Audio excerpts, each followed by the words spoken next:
Welcome to VL Academy. In the video, bank reconciliation statement other exercise problem number 27 நம்ம பார்க்க போறோம், which is in page number 6.32. So இந்த ப்ராப்ளமும் வந்து previous problem மாதிரி தான், பட் இன்னொரு விஷயம் நாம இங்க நோட் பண்ண வேண்டியது என்னன்னா over draft as per passbook தான் நம்ம கிட்ட இருக்கு, கேஷ் புக் இல்லை. அப்போ நாம என்ன பண்ணணும், over draft as per cash book இல்லைன்னா பேலன்ஸ் as per கேஷ் புக்கை நம்ம கண்டுபிடிச்சிட்டு அதை எப்படி கண்டுபிடிக்க முடியும்னா நம்ம normal bank reconciliation statement prepare பண்ணால் தான் கண்டுபிடிக்க முடியும். அதுக்கப்புறம் அந்த பேலன்ஸை வச்சு நாம் அட்ஜஸ்டட் கேஷ் புக் நம்ம கண்டுபிடிக்கணும். ஓகே, ஸோ அது எப்படி பண்ணுறதுன்னு நம்ம பார்க்கலாம். ஸோ இங்கே over draft as per passbook கொடுத்ததுனால நம்ம balance as per cash book அப்படிங்கிற மாதிரி மைண்டில் வச்சுட்டு நம்ம பண்ணணும். ஸோ இங்கே கேஷ் புக் பேலன்ஸ் வந்து 27,760 rupees. ஓகேவா, அடுத்தது பார்த்தீங்க அப்படின்னா interest on over draft. Interest on over draft அப்படிங்கிறது வந்து பாஸ்புக்கை பொறுத்த வரையும் அந்த இன்ட்ரெஸ்ட் சார்ஜ் பண்ணது நம்ம அக்கௌண்ட்டை விட்டு வெளியில் போயிடுச்சு. அப்போ கேஷ் புக்லேயும் நம்ம என்ன பண்ணணும், லெஸ் பண்ணி காமிக்கணும். Okay, so that is 480 rupees less பண்ணியிருக்கோம். பேங்க் சார்ஜஸ் அதுவும் நம்ம அக்கௌண்ட்டை விட்டு வெளியில் போயிருக்கோம். இப்போ நம்ம கையில் இருக்கிறது cash book.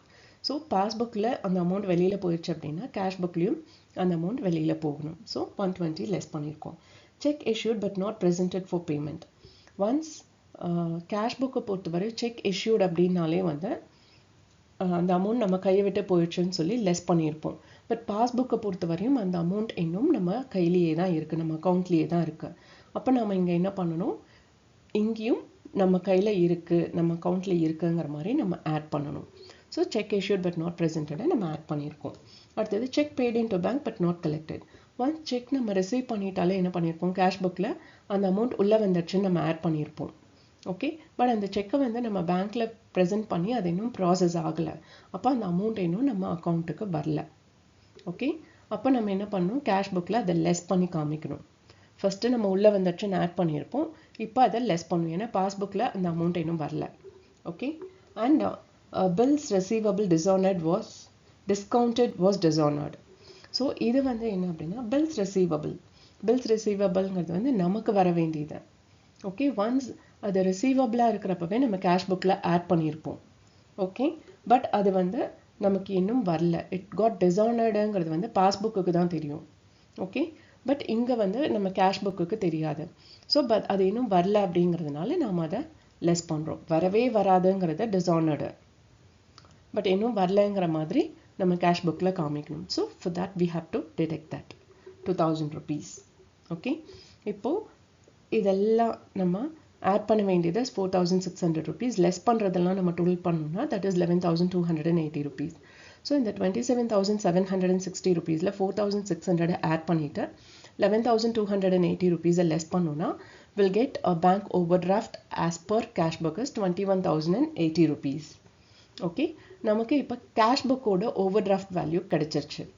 Keep in mind, இதை வச்சு தான் நாம் அட்ஜஸ்டட் கேஷ் புக்கை ப்ரிப்பேர் பண்ண போகிறோம்.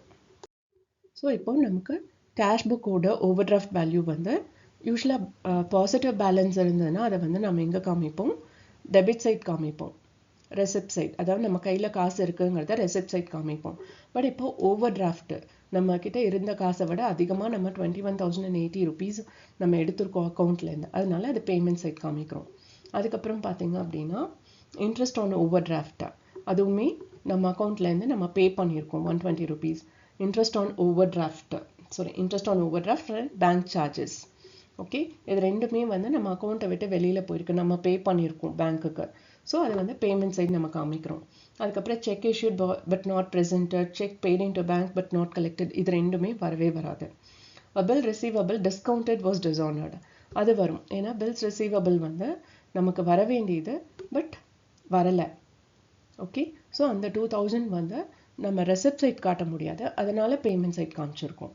ஓகே, 2000 வர வேண்டியது வரல அப்படின்னா அது வந்து நமக்கு என்ன சொல்கிறது, இன்னும் அது வெளியில் தான் இருக்குது அப்படிங்கிற மாதிரி நம்ம காமிக்கணும்னா பேமெண்ட் சைட் தான் நம்ம காமிக்கணும், அதனால நம்ம இங்கே காமிச்சிருக்கோம். இப்போது இது அத்தனையும் டோட்டல் பண்ணோன்னா will get 23,680 rupees as balancing figure on debit side. So அதை தான் இங்கே போட்டிருக்காங்க, this is after adjustment. Okay, இந்த வீடியோ வாட்ச் பண்ணதுக்கு ரொம்ப ரொம்ப தேங்க்ஸ். இந்த வீடியோ நிஜமாவே இன்ஃபர்மேட்டிவாக இருக்குன்னு ஃபீல் பண்ணிங்கன்னா லைக் பண்ணுங்கள், ஷேர் பண்ணுங்கள் அண்ட் சப்ஸ்கிரைப் பண்ணுங்கள். அண்ட் மறக்காமல் பெல் பட்டன் கிளிக் பண்ணுங்கள். ஒன்லி தென் நான் என்னென்ன ப்ராப்ளம் அப்லோட் பண்ணுறேன் அப்படிங்கிறது உங்களுக்கு நோட்டிஃபிகேஷனில் வரும். Thank you once again.